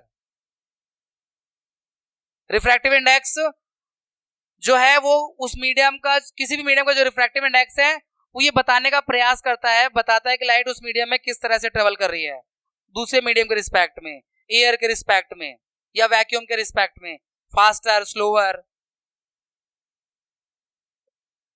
तो when a ray of light travel obliquely from one transparent media to another will change its direction in the second media. ठीक है, हाँ, एक मीडियम से दूसरे मीडियम में जाएगी, डायरेक्शन चेंज करेगी, क्योंकि हर मीडियम की ऑप्टिकल डेंसिटी अलग अलग होती है।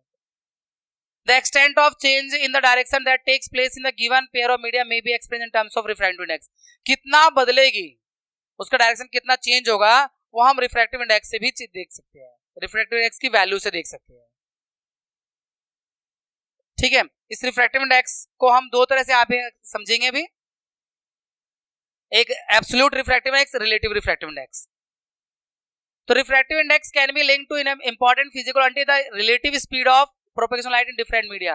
यानी एक तो आपने रिफ्रैक्टिव इंडेक्स को sine I upon sine are से कैलकुलेट कर सकते हैं, यानी एंगल ऑफ इंसिडेंस और एंगल ऑफ रिफ्रैक्शन से कैलकुलेट कर सकते हैं, और दूसरा रिफ्रैक्टिव इंडेक्स कैलकुलेट करने का तरीका है स्पीड ऑफ लाइट का इस्तेमाल करके, वो भी रिफ्रैक्टिव इंडेक्स ही बताता है। तो हम अगला जो कॉन्सेप्ट डिस्कस कर रहे हैं वो स्पीड से रिलेट कर रहे हैं। It turns out the light propagate with different speed in different media। अलग अलग मीडिया में लाइट अलग अलग स्पीड से जाती है, नो डाउट। वैक्यूम में लाइट की स्पीड सबसे ज्यादा होती है 3 × 10⁸ मीटर पर सेकेंड, और एयर में भी ऑलमोस्ट उतना ही लेते हैं, हल्का सा कम होता है, लेकिन हम अपने कैलकुलेशन में ऑलमोस्ट सेम लेते हैं 3 × 10⁸ मीटर पर सेकेंड। और अगर ग्लास में या वाटर में जाती है तो लाइट की स्पीड रिड्यूस हो जाती है। और value of refractive index for given pair of media depends on the speed of light in the two media. तो आर की जो वैल्यू, रिफ्रैक्टिव इंडेक्स की जो वैल्यू होगी किसी भी मीडियम की, वो लाइट की स्पीड पर डिपेंड करती है। अगर लाइट की स्पीड ज्यादा होगी तो रिफ्रैक्टिव इंडेक्स कम आएगा, और लाइट की स्पीड कम होगी तो रिफ्रैक्टिव इंडेक्स की वैल्यू ज्यादा आएगी। आपके एनसीईआरटी टेक्स्ट बुक के इंडेक्स में क्वेश्चन है डायमंड का रिफ्रैक्टिव इंडेक्स 2.42 है, इससे आप क्या समझते हैं? तो उससे यही समझते हैं हम कि डायमंड में लाइट की स्पीड ड्रास्टिकली रिड्यूस हो जाती है, काफी कम हो जाती है, 2.42 टाइम्स कम हो जाती है। या हम ये भी कह सकते हैं लाइट की स्पीड एयर और डायमंड में अगर कंपेयर करें तो उसका जो रेशियो आ रहा है वो 2.42 आ रहा है। देखो 2.42, इसका मतलब डेसिमल अगर मैंने हटा दिया, यहाँ 100 कर दिया, तो ये लाइट की स्पीड का रेशियो है, ये एयर है और ये डायमंड है। मतलब अगर एयर में लाइट की स्पीड 240 मीटर है, 240 मीटर पर सेकेंड या कुछ भी मान लो, सिर्फ उसके लिए, कंपैरिजन के लिए, तो डायमंड में वो कितना कम हो रही है, 100 है सिर्फ। डायमंड में उसकी स्पीड सिर्फ 100 बची। अगर एयर में 242 थी तो डायमंड में सिर्फ उसकी स्पीड इतनी कम हो गई, 100 पर आ गई। तो यानी अगर लाइट की स्पीड किसी पर्टिकुलर मीडियम में कम होगी तो रिफ्रैक्टिव इंडेक्स ज्यादा आएगा, क्योंकि रिफ्रैक्टिव इंडेक्स हम अगर एब्सोल्यूट रिफ्रैक्टिव इंडेक्स की बात करें तो हम एयर से कंपेयर करते हैं, एयर या वैक्यूम से कंपेयर करते हैं। यानी दो तरह के रिफ्रैक्टिव इंडेक्स हैं, एक relative refractive index. Relative refractive index में क्या होता है, दो मीडियम में लाइट की स्पीड को आप किसी से भी कंपेयर कर लेते हो, ऊपर एक मीडियम रखोगे नीचे एक मीडियम, जिसकी रिफ्रैक्टिव इंडेक्स आपको निकालना होगा उसमें लाइट की स्पीड नीचे रखते हैं, जिस मीडियम के रिस्पेक्ट में निकालते हैं उस मीडियम में लाइट की स्पीड ऊपर रखते हैं और डिवाइड करके वैल्यू निकलती है, उसे कहते हैं रिलेटिव रिफ्रैक्टिव इंडेक्स। लेकिन आपके बुक में जो टेबल दिया हुआ है रिफ्रैक्टिव इंडेक्स का वो है एब्सोल्यूट रिफ्रैक्टिव इंडेक्स। यानी जब हम लाइट की स्पीड को कंपेयर करते हैं एयर से, एयर में लाइट की स्पीड जो है या वैक्यूम में जो लाइट की स्पीड है उससे कंपेयर करते हैं, तो जो वैल्यू निकल के आती है उसे कहते हैं एब्सोल्यूट रिफ्रैक्टिव इंडेक्स। उसी को यहां डिस्कस करने जा रहे हैं बच्चों। जैसे यहां पर है एन सिंबल रिफ्रैक्टिव इंडेक्स के लिए इस्तेमाल करते हैं। अगर हम N12 लिखते हैं तो इसका मतलब होगा refractive index of medium 1 with respect to medium 2।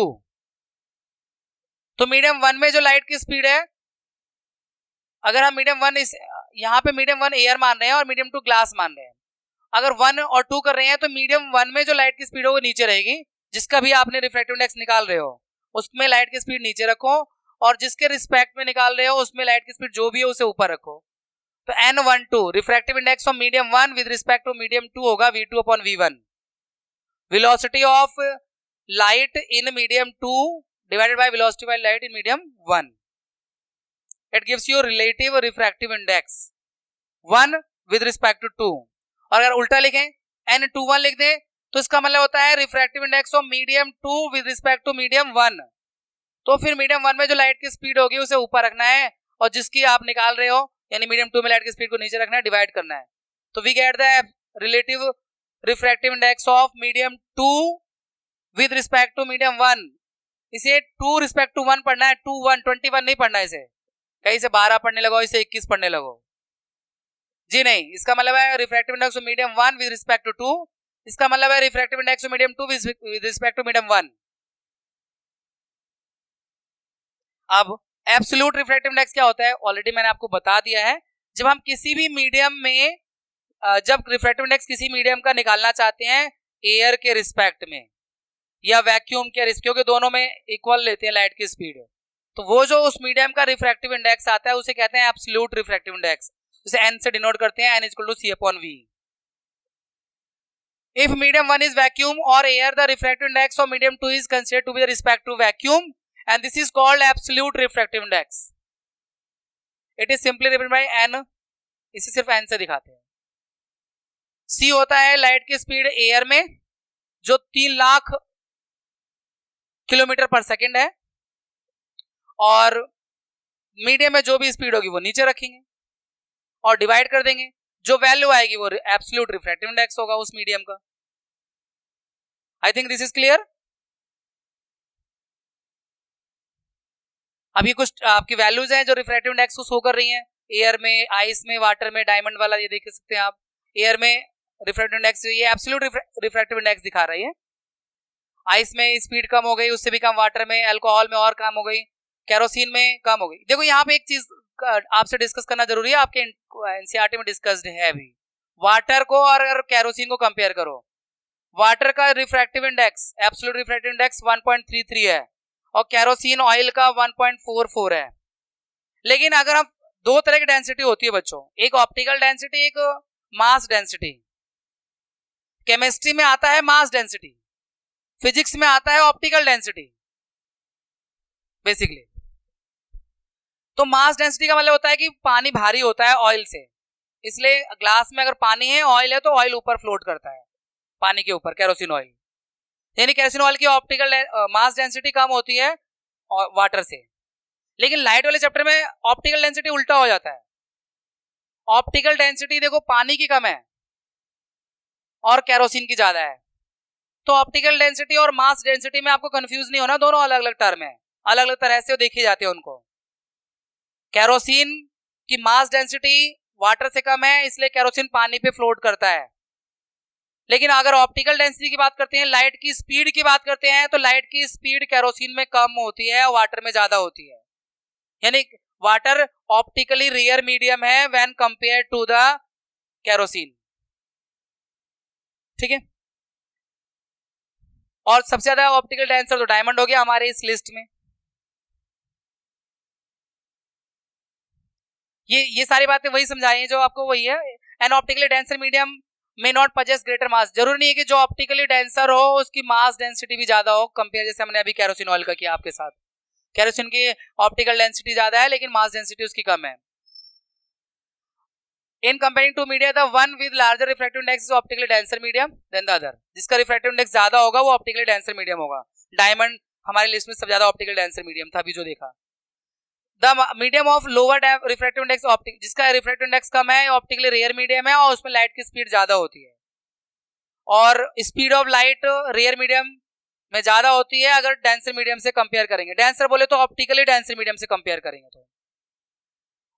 The ray of light travelling from a rare medium to denser medium, जब कोई लाइट रेयर मीडियम से डेंसर मीडियम में आती है तो स्लो डाउन हो जाती है और वो नॉर्मल की तरफ बैंड करती है। ये बात हमने क्लास लैब एक्सपेरिमेंट में डिस्कस किया था, यहाँ पे रिपीट हो रहा है।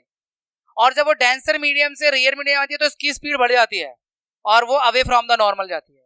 ग्लास लैब में भी देखा था, जब ग्लास से बाहर लाइट आ रही थी एयर में तो अवे फ्रॉम द नॉर्मल हो गई थी, स्पीड बढ़ जाती है। तो ये आपका कॉन्सेप्ट कंप्लीट होता है रिफ्रैक्टिव इंडेक्स का। अब हम टॉपिक पे आ गए हैं लेंस पर बच्चों। दो तरह के लेंस है बच्चों, आपको सिलेबस आपको डिस्कस करनी है। कॉन्वेक्स लेंस जिन्हें हम कन्वर्जिंग लेंस भी कहते हैं, जो लाइट को एक जगह फोकस करते हैं, और दूसरा कॉन्केव लेंस है, आपके सामने इसकी इमेज दिखाई दे रही होगी, और ये डाइवर्जिंग लेंस है जो लाइट को फैलाते हैं। कन्वर्जिंग का मतलब लाइट को एक जगह फोकस करना। अगर बहुत सारी लाइट अगर ऐसे आती है प्रिंसिपल एक्सिस पैरेलल, तो जब ये लेंस से पास होती हैं तो एक जगह जाके मिलती है।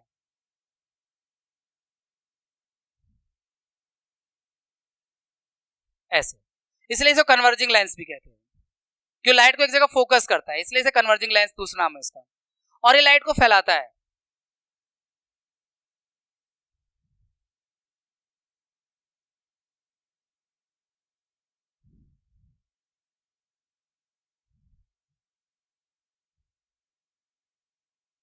लाइक दिस, इसलिए इसे डाइवर्जिंग लेंस कहते हैं कॉन्केव लेंस को। अब रे डायग्राम की प्रैक्टिस कर लेते हैं। रे डायग्राम, उसके बाद इमेज फॉर्मेशन लेंस के लिए। तो रे डायग्राम जैसे हमने मिरर में किया था वैसे यहां भी है। अगर कोई लाइट प्रिंसिपल एक्सिस के पैरेलल जाएगी कॉन्वेक्स मिरर में, सॉरी कॉन्वेक्स लेंस में, लेंस और मिरर में फर्क क्या है? लेंस में, मिरर में लाइट का रिफ्लेक्शन होता है और लेंस में लाइट का रिफ्रैक्शन होता है। मिरर में लाइट टकरा के वापस आती है और लेंस में लाइट पार होके जाती है, मुड़कर जाती है। उसमें मुड़ना मतलब रिफ्रैक्शन होना। ठीक है, तो यहां पर अगर लाइट किसी कॉन्वेक्स लेंस से पास होती है प्रिंसिपल एक्सिस के पैरेलल अगर जा रही है तो वो आफ्टर रिफ्रैक्शन वो फोकस पे चली जाती है। इसमें भी कुछ ऐसा ही कॉन्सेप्ट रहता है। अगर प्रिंसिपल एक्सिस के पैरेलल जा रही है कोई रे ऑफ लाइट तो इट अपीयर्स दैट कि वो एफ से आ रही है, फोकस से आ रही है। वो इस तरह से डाइवर्ज होती है कि लगता है कि वो फोकस से आ रही है, लेंस के F1 से आ रही है। और अगर फोकस पे एंटर करती है कोई लाइट, फोकस से जाती है कोई लाइट, तो ये प्रिंसिपल एक्सिस के पैरेलल हो जाती है। यहां भी कुछ ऐसा ही है। अगर लाइट कुछ इस तरह से जा रही है, वो फोकस पे जाती हुई लग रही है, मतलब यहां डॉटेड कर देते हैं ऐसे, तो ये आफ्टर रिफ्रैक्शन पैरेलल हो जाती है लाइक दिस। अगर लाइट इस तरह से उस पर पड़ रही है लेंस पर कि वो फोकस पे जा रही है तो वो पैरेलल हो जाएगी आफ्टर रिफ्रैक्शन। ये ओ को ऑप्टिकल सेंटर कहते हैं। ये आपका फोकस है, दो फोकस है, दोनों लेफ्ट में और राइट में है, एक F1 है एक F2 है, और ये सेंटर ऑफ कर्वेचर की तरह है, 2F1 और 2F2। और अगर कोई लाइट ऑप्टिकल सेंटर से पास होती है, जैसे वहां पोल था यहाँ ऑप्टिकल सेंटर है, लेकिन पोल में लाइट टकरा के वापस आ जाती थी, ऑप्टिकल सेंटर में लाइट पास हो जाती है और विदाउट रिफ्रैक्शन, बिना मुड़े, लाइट ओ से अगर पास होगी तो बिना मुड़े आगे बढ़ जाएगी। यहां भी सेम वे में। तो ये रे डायग्राम बच्चों तीन रे डायग्राम है। इन्हीं तीन रे डायग्राम की हेल्प से हम कॉन्वेक्स लेंस और कॉनकेव लेंस के सभी इमेज फॉर्मेशन कर लेते हैं। 8 इमेज फॉर्मेशन है, 6 कॉन्वेक्स के, 2 कॉनकेव के।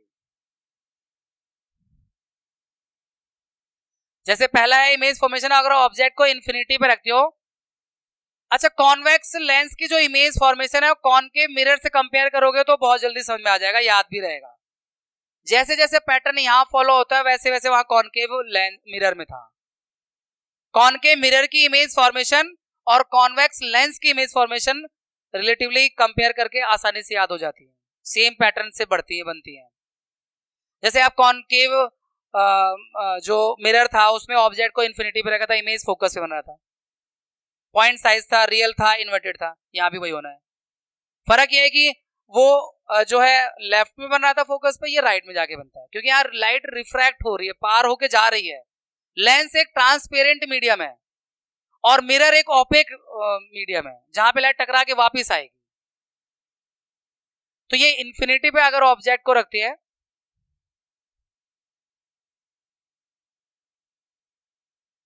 तो इमेज को फोकस पे बनना है।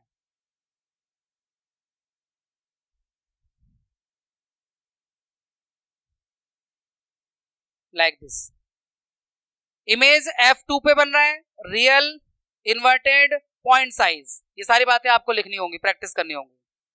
अगर ऑब्जेक्ट को आप इन्फिनिटी पे रख रहे हो, इमेज F2 पे बनेगा, real, inverted, point size. Next, मैं यहां नहीं लिख रहा, ये आपको लिखना है। तो बच्चों अब हम इमेज को, अगर ऑब्जेक्ट को अगर हम 2f1 से बियॉन्ड 2f1 रखते हैं तो इमेज आपका थोड़ा सा आगे खिसक जाएगा, F2 और 2f2 के बीच में आ जाएगा।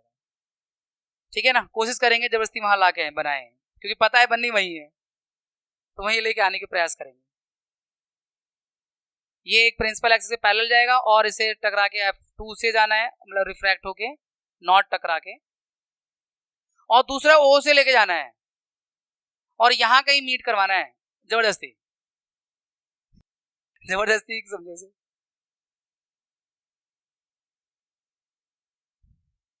ये लो करवा दी।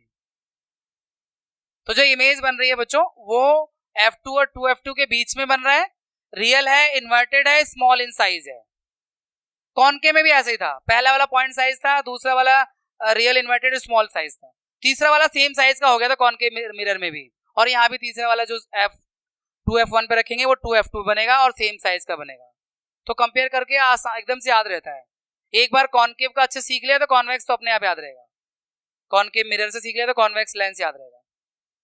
नेक्स्ट, अब ये हम 2f1 पे रखेंगे तो इमेज 2f2 बनेगा। जैसे कॉनकेव मिरर में C पे रखा था, C पे बन रहा था, रियल, इन्वर्टेड, सेम साइज, यहाँ भी real, inverted, same size. Principal axis के पैरेलल जाएगा तो F2 से जाना है इसे आफ्टर रिफ्रैक्शन, और दूसरे को यहां कहीं मिलाना है जबरदस्ती, ऑब्वियसली जबरदस्ती करना पड़ता है भाई।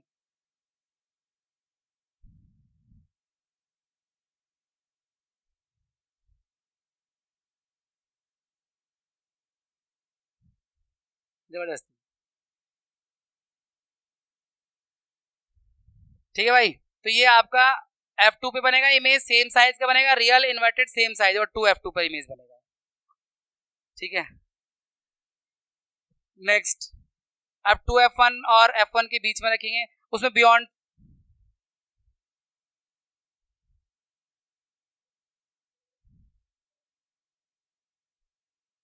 अब उसमें जब C और F के बीच में गया तो बियॉन्ड C चला गया था, यहाँ बियॉन्ड 2f2 चला जाएगा, पर बड़ा होगा, रियल, इन्वर्टेड और एनलार्ज होगा। तो एक इधर F2 से पास करो और दूसरे को थोड़ा आगे तक ले जाना है,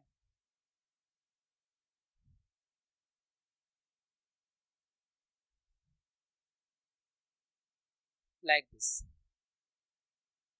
ये आपका इमेज फॉर्मेशन। अब F पे रखेंगे, वहां पर F पे रखा था वो इन्फिनिटी पे जा रहा था, यहाँ भी F पे रखेंगे तो इन्फिनिटी पे ही जाएगा। ये वो अलग बात है, उसमें लेफ्ट में गया था या राइट में जाएगा, पर रियल इन्वर्टेड दोनों में थे, हाईली एनलार्ज दोनों में।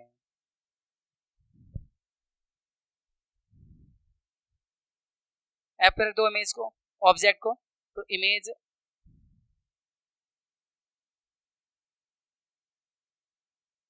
और एक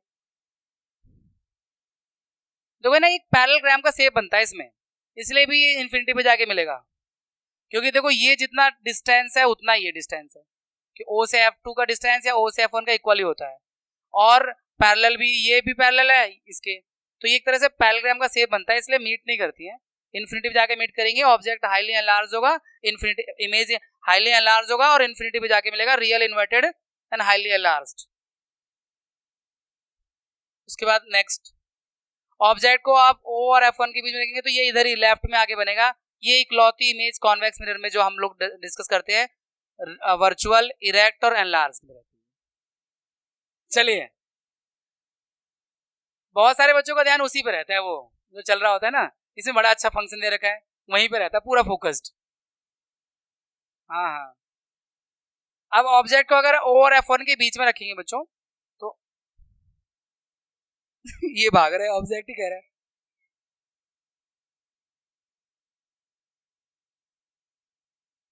ठीक है, और दूसरा जो है O से पास करवाना है, लेकिन इधर मीट करने का कोई चांस नहीं है क्योंकि फैल रहा है, तो पीछे की तरफ मीट करवाएंगे इसे।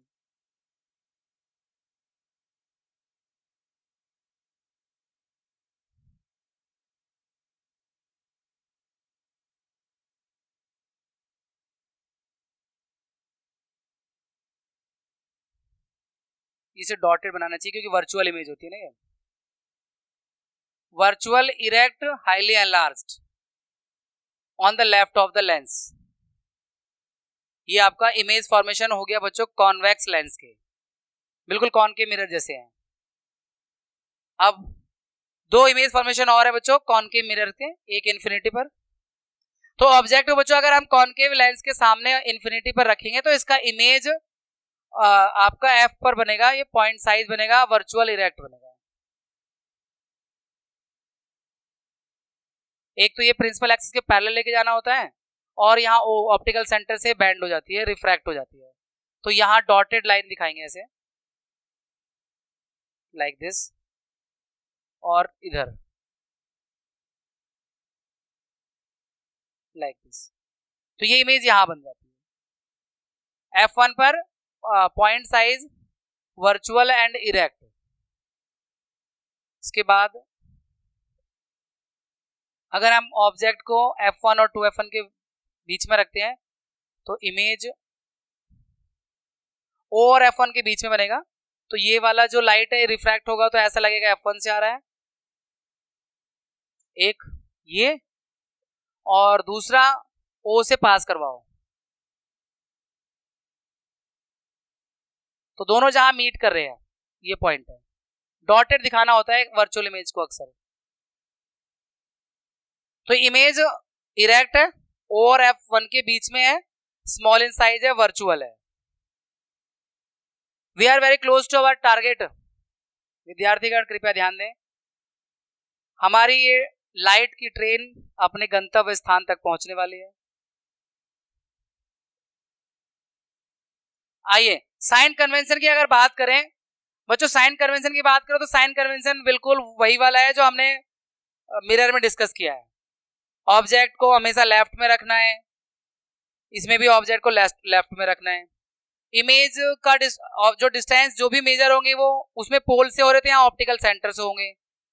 लेफ्ट वाले सारे डिस्टेंस नेगेटिव होंगे ऑप्टिकल सेंटर के, ऑप्टिकल सेंटर के राइट वाले डिस्टेंस सारे पॉजिटिव होंगे प्रिंसिपल एक्सिस पर, और प्रिंसिपल एक्सिस के ऊपर जितनी हाइट होंगी वो पॉजिटिव होंगी, जैसे कि वाई एक्सिस पॉजिटिव होता है। नीचे जितनी हाइट इन्वर्टेड इमेज जितनी बनेगी वो सारी ज्यादातर रियल होती है और हाइट उसकी नेगेटिव रहती है। और sign convention same to same वही है जो हमने, बस इसमें पोल की जगह ऑप्टिकल सेंटर आ जाता है, बाकी मेजरमेंट का तरीका और साइन जो तरीका वो सब सेम रहता है, ठीक है। अब ये सारी वैल्यूज हमें न्यूमेरिकल में इस्तेमाल करनी थी एप्रोप्रिएट साइन से। इसके बाद लेंस फॉर्मूला है, लेंस फॉर्मूला जो L F U V, you object distance को कहते हैं जहां पर आपने ऑब्जेक्ट को रखा है लेफ्ट में, वो जो डिस्टेंस ऑप्टिकल सेंटर से होता है वो यू दिखाता है, जो हमेशा नेगेटिव होता है। यू मिरर हो या लेंस हो हमेशा नेगेटिव रहता है। इमेज डिस्टेंस को वी से दिखाते हैं, ये डिपेंड करता है इमेज बन कहाँ रही है, लेफ्ट में बन रही है तो नेगेटिव होगी, राइट में बन रही है तो पॉजिटिव होगी। तो न्यूमेरिकल सॉल्व करते समय ये इमेज फॉर्मेशन आपके दिमाग में अगर आए तो साइन की गलतियां नहीं होती, और बल्कि आप सही दिशा में बढ़ते हैं कि हाँ हम सही चल रहे हैं, क्योंकि ऐसी तो इमेज फॉर्मेशन भी थी। इसलिए इमेज फॉर्मेशन की प्रैक्टिस बहुत जरूरी है इस चैप्टर के न्यूमेरिकल्स के लिए। और फोकल लेंथ आपका ये f है, तो f 1/f = 1/v - 1/u, ये आपका लेंस फॉर्मूला हो गया। इसी तरह से मैग्निफिकेशन के लिए भी है, इसमें भी जैसे वहां था, magnification produced by lens similar to that for spherical mirror is defined as ratio of height of the image to the height of object. Image की हाइट और ऑब्जेक्ट के हाइट के रेशियो को मैग्निफिकेशन कहते हैं। m = h'/h, h' है image की height और h है ऑब्जेक्ट की हाइट, और इसको अगर v और u से रिलेट करते हैं तो v/u। मिरर में माइनस में v/u था और लेंस में नहीं रहता है, लेंस में ये v/u है, पॉजिटिव है मतलब। और बाकी जो वैल्यूज मैंने आपको बताई थी वहां मिरर में m को देखकर बता सकते हो रियल है, इन्वर्टेड है, स्मॉल है या साइज में बड़ा है ऑब्जेक्ट से इमेज, वो m की वैल्यू जो है उस सेम टू सेम वही चीजें थी। अगर m 1 है -1 है तो इसका मतलब इमेज रियल है, माइनस है रियल है और 1 है इसलिए साइज सेम है इमेज का ऑब्जेक्ट का। ये बातें मैंने आपसे पीछे डिस्कस की हुई है कॉनकेव मिरर वाले पार्ट में, वहां जाके टाइमलाइन का इस्तेमाल करके देख लीजिए अगर रिवाइज करना है तो। अब इस चैप्टर का लास्ट पॉइंट है आई थिंक, हाँ, power of lens. The ability of lens to converge और diverse light rays depend on its focal length. कोई लेंस किसी लाइट रेज को कितना ज्यादा डाइवर्ज कर सकता है, फैला सकता है, या कितना बड़े लार्ज एंगल से मोड़ सकता है, कि अगर कॉन्वेक्स लेंस होगा तो मोड़ता है, कन्वर्ज करता है, अगर कॉनकेव लेंस है तो डाइवर्ज करता है। तो उसकी फोकल लेंथ पर डिपेंड करता है, उसकी कन्वर्जेंस पावर या उसकी डाइवर्जेंस पावर उसकी फोकल लेंथ पर डिपेंड करती है। फोकल लेंथ अगर कम होगा तो पावर ज्यादा होगी, कन्वर्जेंस पावर या डाइवर्जेंस पावर। उसको इमेज से समझने का प्रयास करते हैं। जैसे मान लीजिए ये कॉन्वेक्स लेंस है और इसका फोकल लेंथ यहां से ये है, और एक दूसरा लेंस है, इसका फोकल लेंथ थोड़ा बड़ा कर दिया हमने, यहां कर दिया, तो ये जो लाइट आएगी ये इस तरह से ऑप्टिकल सेंटर से बैंड होगी, ये बैंड हो गई, तो ये एक्चुअल पाथ से ये एंगल बता रहा है कि कितना बैंड हुआ। और यही अगर इसमें छोटा फोकल लेंथ वाले में लाइट जब आएगी, ये बैंड हो गई, तो ये एंगल बड़ा होगा इससे, तो फोकल लेंथ कम होते ही उसका एंगल ऑफ कन्वर्जेंस बढ़ गया। तो ये इस बात का यही समझाने का प्रयास किया हुआ है कि किसी लेंस की जो पावर है उसकी फोकल लेंथ के इनवर्सली प्रोपोर्शनल होती है। अगर फोकल लेंथ ज्यादा होगा तो स्मॉल एंगल से मोड़ेगी, अगर ये लंबाई ज्यादा होगी और बड़ी, अगर ये फोकल लेंथ और पीछे हो गया तो ये और कम एंगल हो जाएगा इसका ऐसे मोड़ने का, ये जो एंगल है ये और छोटा बनता जाएगा।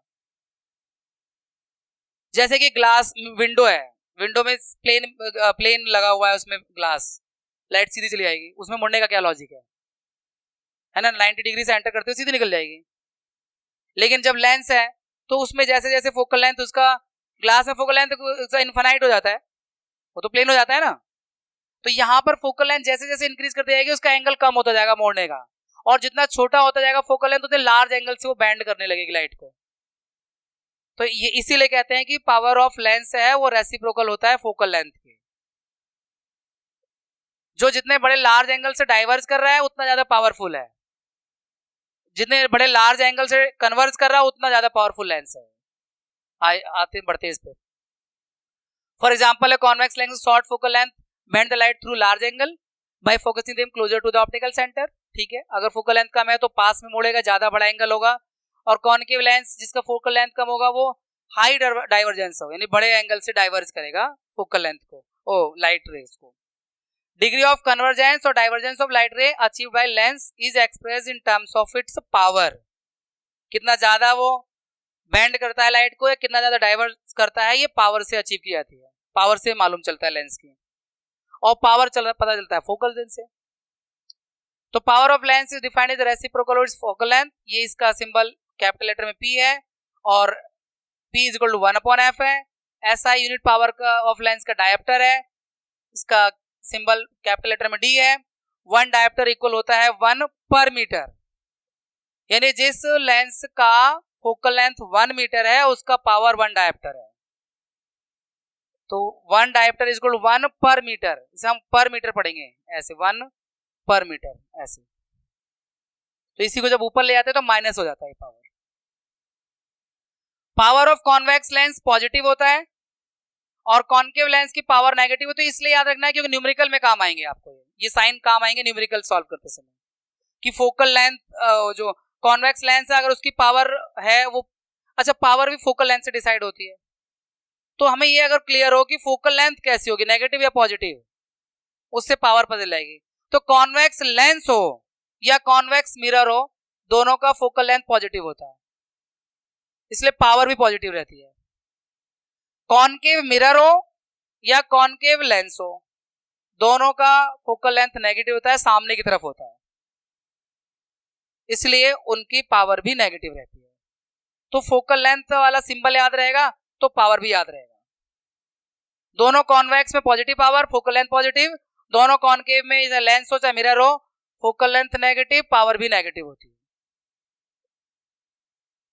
और पावर अगर आपको कई सारे लेंसेज का पावर निकालना हो तो सिंपली अलजेब्रिक सम होता है। अगर 2-4 लेंस है, ऐसा हम लोग जब ऑप्टिशियन के पास जाते हैं ना चश्मे बनवाने के लिए, तो हमारे सामने फ्रेम रखी, वो अलग अलग पावर के लेंस लगा कर देखता है, वो जिसमें क्लैरिटी ज्यादा सबसे बेस्ट होती है उसी को देख लेता है कि इसमें कितने लेंस लगे हैं, उनकी पावर कितनी कितनी है, प्लस करके बता देता है कि इनको एक लेंस का चश्मा बना देना जिसकी पावर इनका प्लस करके आ रही है। तो पावर ऑफ लेंस को हम अलजेब्रिकली प्लस कर लेते हैं, P equal to P1 plus P2 plus P3 and so on. इस तरह से आप have a happy learning, take care, मिलते हैं आपसे फिर किसी शानदार वीडियो में, एक शानदार चैप्टर पूरा किया।